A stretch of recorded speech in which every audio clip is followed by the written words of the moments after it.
Hey everyone! So, as the title suggests, we're going to go over all the ways that I messed up this $3,500 mid-century desk build. Now, for context, I more or less built this for myself, so a lot of the mistakes that you're going to see have solutions that could technically be better, but for my purposes, as someone who knows they're there and won't really care about them, I think it worked out fine. Now, if you follow my Instagram, you may have noticed that I did in fact list this for $3,500, mistakes and all.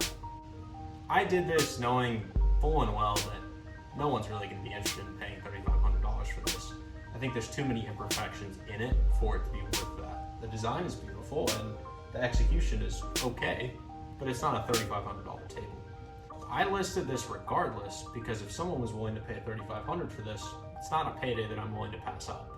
Rest assured, had someone expressed interest in buying it, I would have 100% let them know about the many imperfections that are in this table, because a lot of them are frankly unexcusable for a brand new product. It's said that the only real difference between a beginner and an experienced woodworker is his or her ability to hide their mistakes. And while I don't think that's entirely true, I do think there's some truth to that. And that's really the point of this video. I want to show you every single step of this process that I messed up, how I fixed it, and how you can avoid it for any builds you may have in your future. So without further ado, let's get to the first mistake. Now, the first of these mistakes can be found right here on these cantilever drawers. I drew up a quick little sketch to help illustrate the issue a little bit, and I'll show you that right now. So we are gonna have to bust out a little bit of high school trig here, but it's a pretty simple concept that I think everyone should understand. We know that a straight line is going to be equal to 180 degrees this way. Now, obviously, we want the tabletop as well as the drawers to be level. In order to make that happen, we have to make sure that this angle plus this angle add together to equal 180 degrees. And in my design, they obviously did. However, my issue was I cut these two angles at different occasions, and somewhere along the way, I lost about half a degree. What this ended up doing was making this side tilt downwards like that about 1/8 of an inch. And I'll show you that now. Now, the original design involved clamping this face to the face of the leg. However, when I dry fitted it with clamps, what I found was this top section was flush, but this had a gap of about 1/8 of an inch, which is what we were talking about earlier. So the solution that I found was essentially to add this block in the middle here. And what that did was make the difference in width slightly less noticeable unless you're really, really looking for it. If we take one of these guys and then mark the edge and slide it up, that difference becomes a lot more obvious. Now, I wasn't crazy about the solution. I think that this design as a whole would have looked a lot better had this been able to just clamp flush to the leg. However, it's a lot better than having a very obviously drooping drawer. So I was pretty happy with the solution. Obviously in the future, I'm gonna try to do it better, but still pretty happy with it. So let's go into the second issue. Now, our next issue stems from these gaps here that you will find between the drawer panels. Now, you may notice that all four of them have gaps, but they are not equally wide. So this one is a little bit wider than this one, whereas this top right one is a little more wide than this top left one. So in a perfect world, it would be aligned something like that with more or less even panel gap between. But somewhere along the way, I got a little bit lazy when attaching the faceplates onto the drawers. The easiest way to avoid this is to simply put shims underneath here that are equal to the width that you want for your panel gaps, and then waiting patiently for it to dry. But I think for me, knowing that it was a personal build and I was in a bit of a rush, I kind of rushed through it and it didn't turn out perfect, but it's easily avoidable. And again, it's for me, so it's not something I'm really gonna care about. This next issue is actually something that I may end up fixing because it's making me more mad than I really thought it would. And it has to do with the center drawer here. Now the issue is pulls out and goes in completely fine. However, once you reach the end of the drawer slides, you notice this very, very significant droop. The easiest way that I can think of to fix this is to essentially add a piece that goes from here to here and hopefully won't be visible when looking down on the desk. And what that will do is apply a little bit of pressure, and I'll probably put some paste finishing wax on it, but it should apply enough pressure so that even when the drawer is fully extended, it will stay outright and level with the rest of the table. This next mistake is actually pretty tough to avoid because at the end of the day, it's kind of just the nature of wood, but it has to do with the tabletop.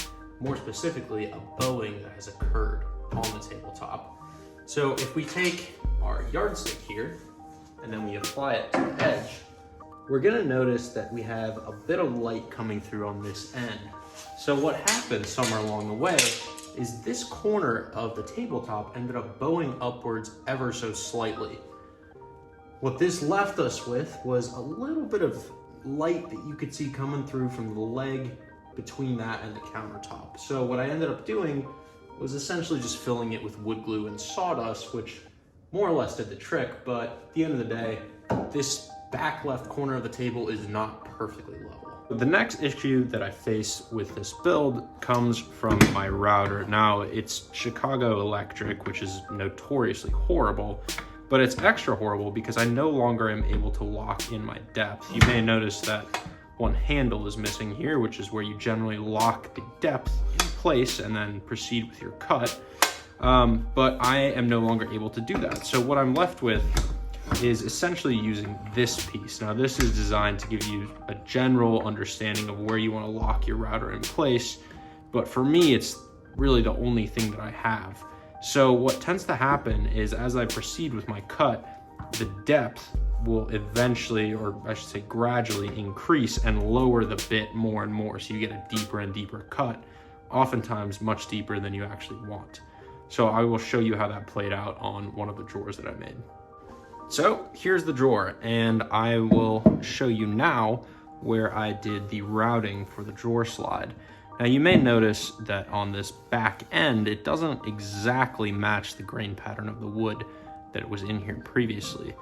And if you look at the other side, you will probably notice this hole here. So what happened was I was routing along happily, the depth gauge broke, and it started sinking and sinking and sinking until I got to here, at which point it went all the way through the wood.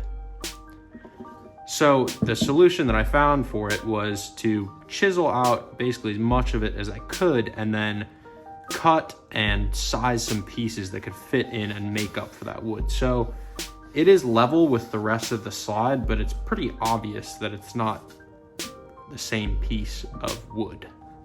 And then this little peg solution is obviously not ideal. Now, as I mentioned earlier, this is more or less a personal build, but had this been for a client, this is one of those things that I would have had no choice but to completely redo. I would have had to rebuild the entire drawer, which would have been a nightmare, but this is one of those messes that's really just inexcusable for a brand new piece of furniture. But for me, I'll live with it. Our next issue is actually still present on this drawer, and that is marking gauge lines. So this marking gauge line is what I use to mark the end point for where I would be finished routing the drawer slides.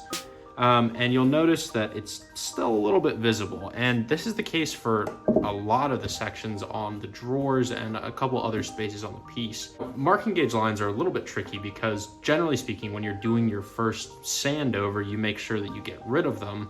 But what can happen is that when you put on the finish and you buff it out, they all of a sudden appear again and become very, very visible. So the easiest fix for this is to sand away your marking gauge lines, but then basically do 3 times what you would normally do to get rid of them, because they do have a tendency to reappear after you're done and applied the finish. My next mistake came from right here on the table saw. More specifically, I cut all the dovetails for all the drawers, basically all the joinery that involved dovetails were cut on here. But the reality is I have a pretty limited selection of tools for making repeated cuts, which is a must-have if you're cutting dovetails on the table saw.